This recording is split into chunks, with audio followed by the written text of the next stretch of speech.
Today's guest is Richie Bonilla, co-founder of Clarity and Quest. Quest is a new project that lets contributors create a professional landing page that showcases their best projects, verified by their peers. Welcome, Richie. Great to have you on the show today. Hi, thanks for having me on. I'd love to start, as I always do, with your Web3 origin story. How did you get into Web3?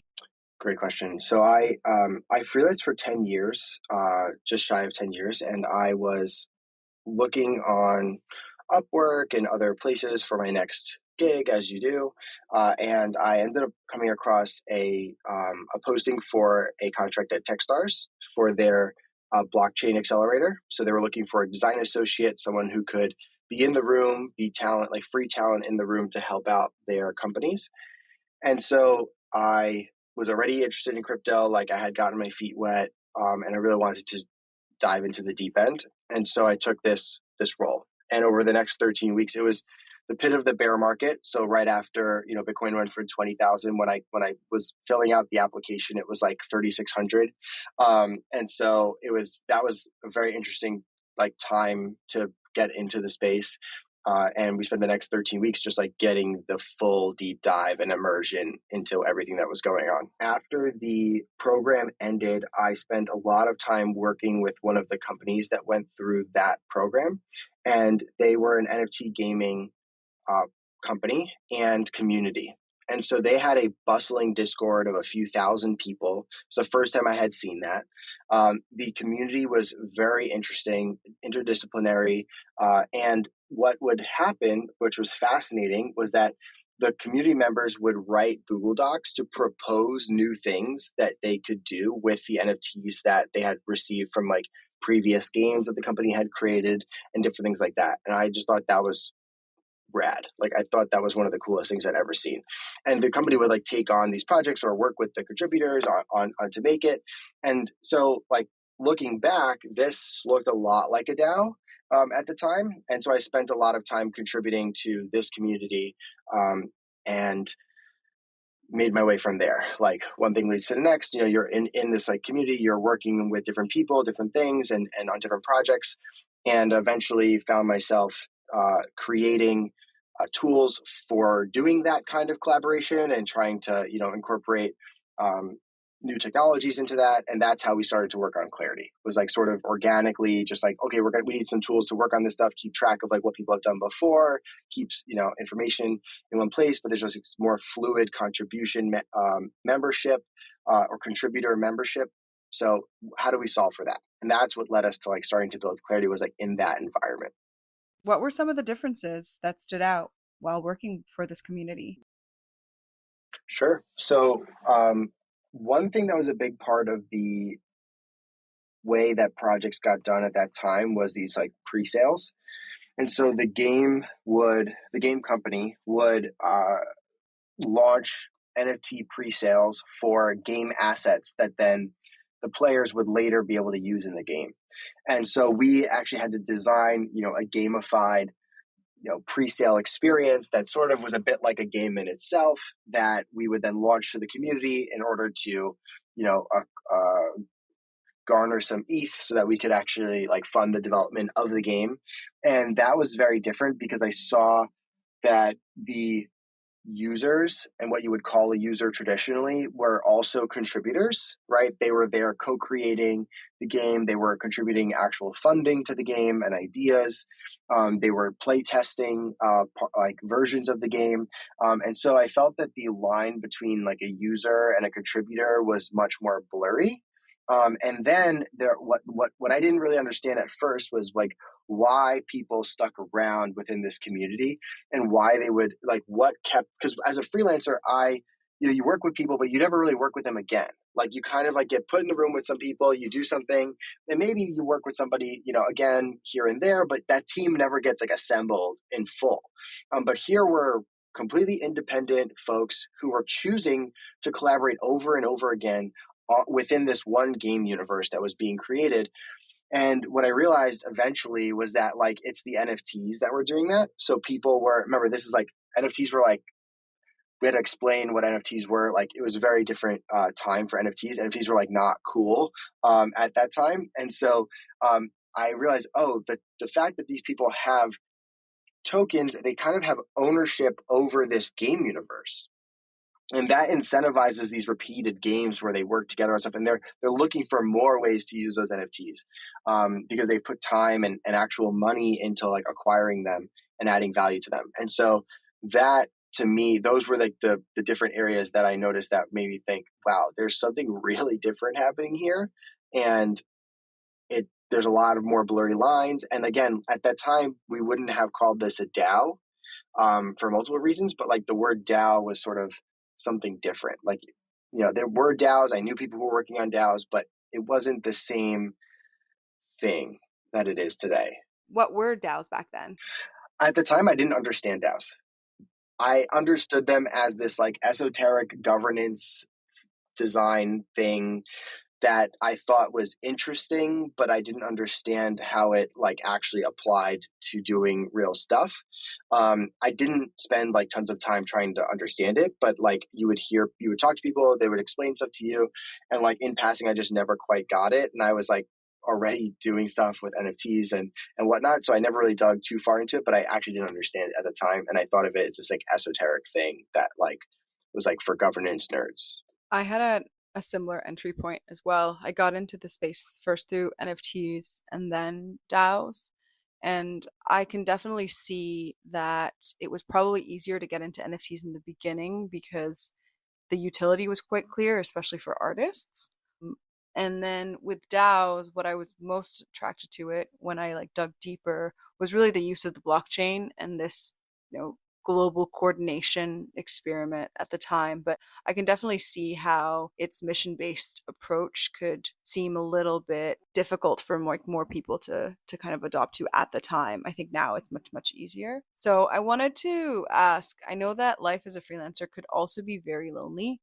What were your experiences in meeting other types of freelancers? Was there some sort of like adjustment or unlearning in working together? Because when you're just so used to working alone, working collaboratively could be a little bit complex, especially in this, Web3 decentralized system. Yeah, that dynamic is definitely relevant, right? So, right before I joined that TechStars program, I was, in this sort of like pit of despair in my career a bit. Like, the reason is because I had dropped out to build this company, and I ended up like leaving the company 3 years later and had a negative bank account balance and had to move back in with my parents. And so I was freelancing to like get myself off the ground again, and obviously having a lot of questions around whether or not any of this was a good idea. And at the same time, you're sort of confronted with this realization that you don't really have a professional network. You don't have like colleagues and mentors at work, and you don't have work friends, right? Because you're a freelancer. And there's this very like lone wolf mentality that comes with that. And I have always had a lone wolf mentality, and that's why freelancing appealed to me. But at that moment in my life, it became more obvious just how lonely that was. And I think that that loneliness does stop more people from getting into an indie career. What changed was that I joined this Techstars cohort where I was still an indie worker, and I was working with other people. And then at the end, I was plugged into the Techstars network, and I could continue to go to happy hours and talks and conferences and things with similar and overlapping people. And I was also in a bunch of Slack groups and things that I wasn't in before. And then I joined this crypto community that I was talking about. And again, similarly, like getting exposed to these other crypto communities and these other things, and realizing that I never had to go on Upwork again for jobs because I was getting referrals all the time, and they were like way cooler and higher paying than anything I would get on a marketplace. And so I sort of realized like, wow, this is not as lonely, and it's because I'm working in community. And that working in community is a massive lever for indie work. And so I wanted to sort of like follow that. And that was a big part of like building Clarity as well. It's like, how do we create these spaces that are built for communities to collaborate? That's different from like a company, right? And so that was like the biggest takeaway for me. It was just like, lone wolf. It's very different dynamics, but because you're in community, you're incentivized to play an infinite game, to play a game that you get re-invited to, that other people want to work with you again, right? It's not just like some random person who flashes into existence. You do one thing with them and they disappear. And it's important for psychological safety that you understand that you're going to have repeated interactions with this person in the future.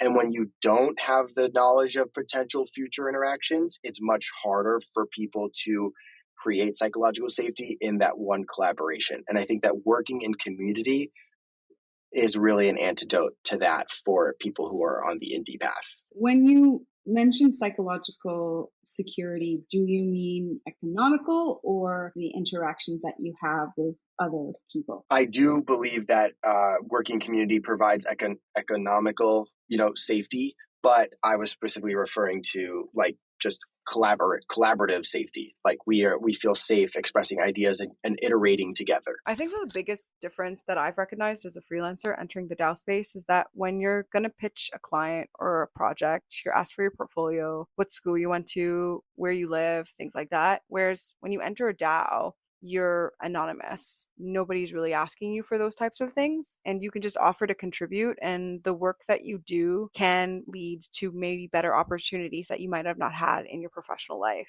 And I think that that could be great for many, and for some that have actually just gone in and lived by those hierarchies and are possibly in senior positions.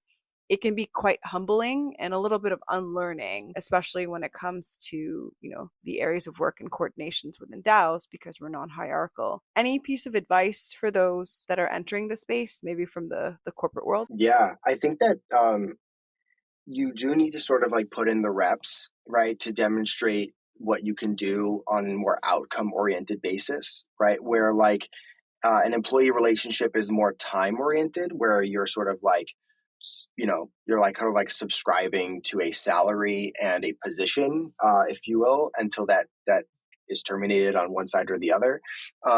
It's with indie work, it's more outcome oriented, where you're like, I'm going to achieve this outcome, or I'm going to help achieve this outcome. And so I think that if you feel that you are more skilled than the kinds of opportunities that are available to you, then it's beneficial to look for stuff that you feel like, yeah, I could definitely do that. Do it. Don't do things that are, 6-month engagements. Do stuff that could take you a few weeks or a few days, that this way you can like demonstrate that you're competent and that you can do that, and then showcase that work, right? Have a portfolio. Portfolios are not just for designers. They're for anyone to have some kind of representation of the work that they do. And so showcase the work that you do and make it clear that you're competent in that way. Right. And so the more social proof you can bake into that, the more like actual verified outcomes you can bring in, the better. And you can, quickly iterate through those levels of competence. And as long as you're demonstrating the work that you do. And I think that people expect that other people are just going to know that they're competent, and they feel, hurt or like insulted when people don't recognize that. But like, hey, people aren't thinking that hard about you. You have to advocate for yourself, and you need to showcase your work, and you need to really like get out there.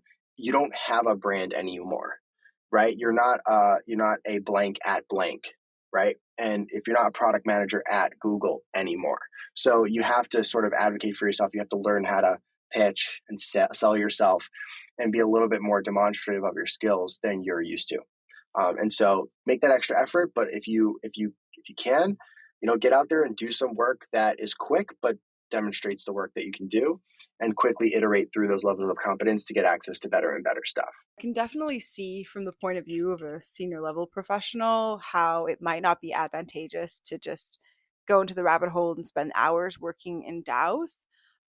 I think that we definitely need to make much more of an easier case for them, or just pathways in which they could just, play without spending too much time in that space. Yes, I think there's two components to this. One is that there's an actual scarcity of great UI, UX, and product talent in the world. And those people who are world class, who create the kinds of experiences that you and I are familiar with and we use every day, there's very few of them. in the grand scheme of things. And so we sort of, as an industry, need to convince them to work on stuff in this realm, right? And that's not easy to do because people who are truly world class have great opportunities in the previous realm that they are up to their tip of their head in those opportunities. So that's the first thing, is that there's actually just a scarcity of talent, and that takes time to overcome. The other thing is that just where the technology is at. For those that have just newly graduated or who are just wanting to get into the UX UI space, I think that there's definitely an opportunity for them to build a portfolio by working in DAOs. Generally speaking, better UX happens when more complexity is taken on by the team that's building the product. And so you're hiding complexity from the user in order to give them fewer choices or a simpler experience, but that means you have to do more. And it takes time for these levels of abstraction to be built out in new technologies. And it also is the case that, especially in Web3, we have different opinions about where those abstractions should be placed, what should be abstracted, what is not is not to be abstracted, and that is something that's very difficult to navigate. And so we sort of have to run the experiments, right? We have to see, when is a Web 2.5 style implementation a better way to proceed in the short term versus forcing the user to take on the challenge to varying degrees of a full Web3 style application, right? And I think that we have to just run these experiments, and it takes time to do that. So, if you had just graduated, what would be a piece of advice that you'd give to your former self? Right. Yeah, this is a hard question. And the reason is, for background, I am a designer. I went to design school for a few years before dropping out. And I also had taught myself how to code, and I do full stack web development. And so I've learned both how to do design work and also how to do programming, right? And they're very different as far as like how you actually learn. The thing that's really interesting about programming is that the feedback loop is super tight. The computer can tell you 100 times a minute if you're right or wrong, and like whether a solution is better or worse based on performance and how many bugs it has and whatnot. In order for a design feedback loop to close, another human has to be involved.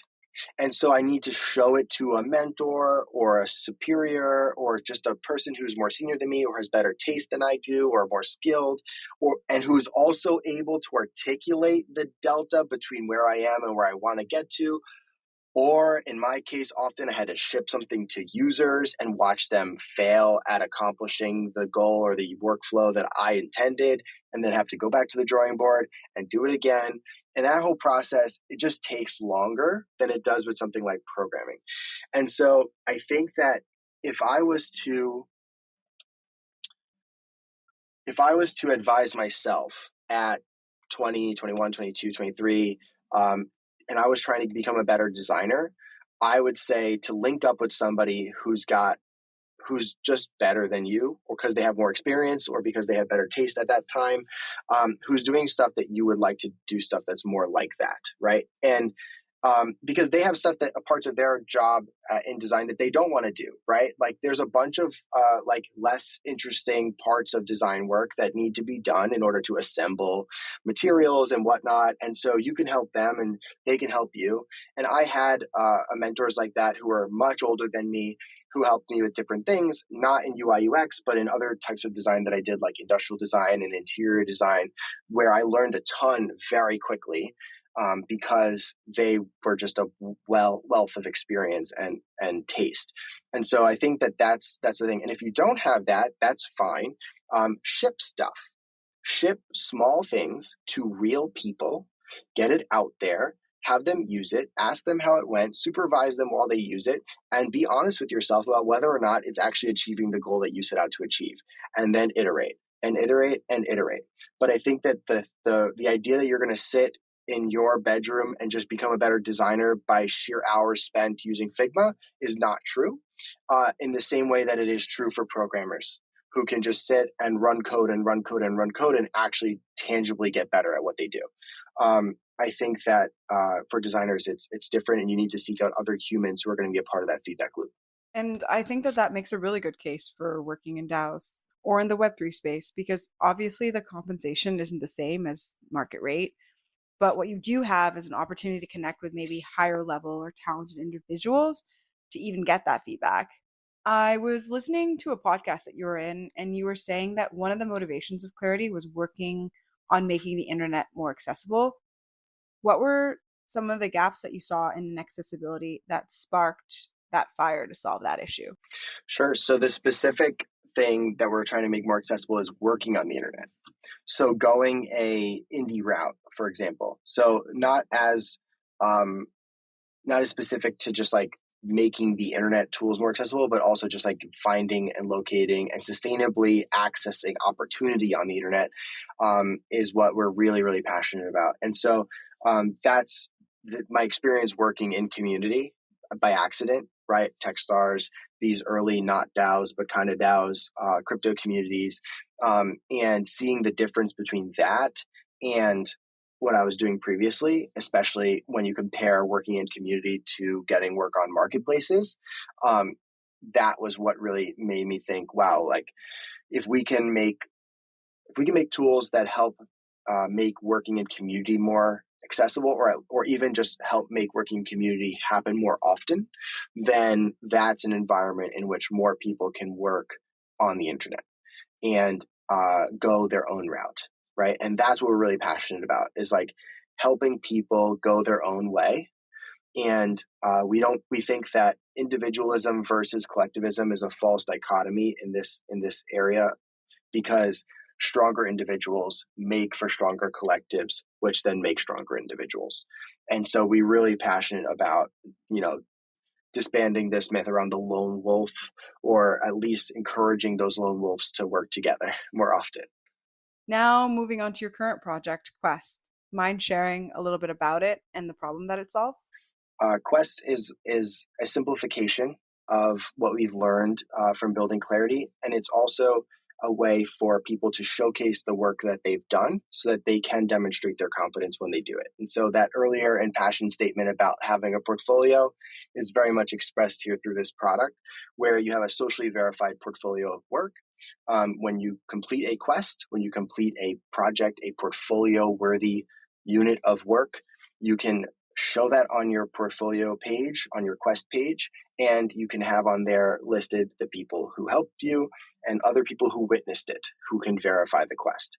And that allows you to not only, use Quest pages to recruit, to help you, get something done, but also to then have it and show it off so that you can, attach it to that DAO proposal that you're working on, or include it in that doc that describes this project you'd like to do within this new group that you're working on. And that can actually help you iterate through those levels of competence faster, because you have a better way of showcasing the work that you've done and other things that you've been a part of, not just projects you've led, but also projects others have led that you've contributed to, and who you've done those things with.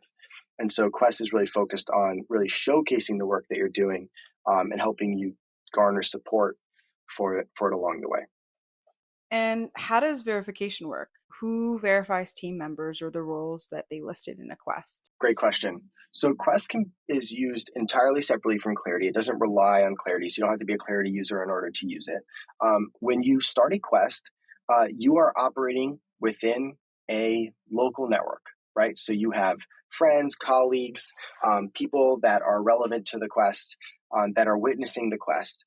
And generally speaking, when we do our next quest, or we start to work on our next project, there's overlap between the kinds of people we're working with. So when you're working in community, it's network dense. People bore witness to what you did. They saw it. They were they were involved in some way, right? Those are the right people to verify the quest. And instead of it being this like global verification team that like verifies that this quest is legitimate, you're leveraging the reputation of the people around you within your community to verify it. So if I don't know you, but I know one of the verifiers, then they don't have to be this like celebrity for me to trust that this is legitimate, right? They just have to be someone that I trust. And so we're really focused on helping you to understand and leverage your network, your local network, and use that to gain sustainable access to collaborations and work so that you can work in community and you can better understand what that community even is. So essentially, you're vouching for that person on chain, which I think that people will take much more seriously and could probably solve for traditional references when hiring or finding people for projects. Another thing that I thought that was really interesting is that in Web3, we tend to work on multiple projects. And so if we were to list all of those projects into a resume, it would look kind of crazy. So I like the fact that there's a solution for people to see what you're working on and what you had worked on in a much more organized manner. So, what does your rollout strategy look like? Yeah, we're going to be rolling it out slowly starting in November, and really focusing on getting the core mechanics right. So we don't have a concrete timeline for when we're going to blast it out to everybody, but we'll slowly be rolling it out. And if you're interested in being involved in that process, then I certainly welcome DMs that reference this conversation. But yeah, so we're working on the core mechanics. Want to get it right. Want to make sure that we understand how it's being used, and so that we're actually building something really useful and pursuing that careful, intentional design process over rapid initial growth. And so that's the process by which we're going to be rolling it out. So if you feel like you're a good person for that, then I'd love to chat about it.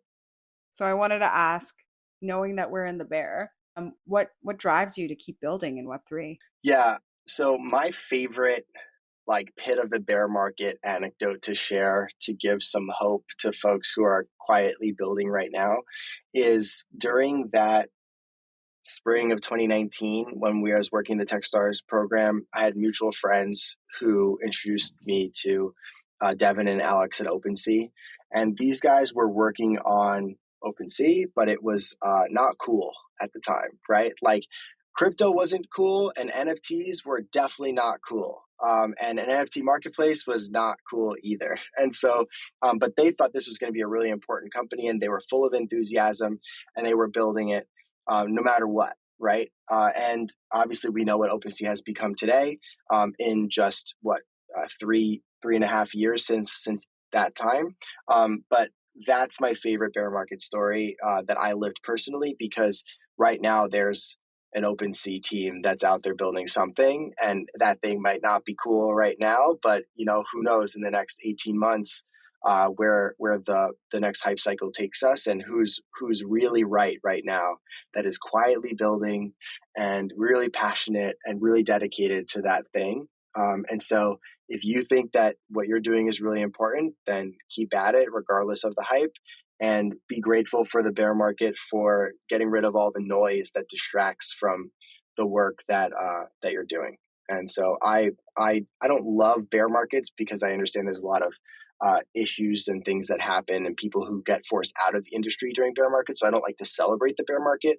But when it comes, it's not all bad. There is this focus and quiet that comes with it that really does seed ground for great innovation to happen. And so just keep plugging away, be directionally correct and don't die, as the saying goes.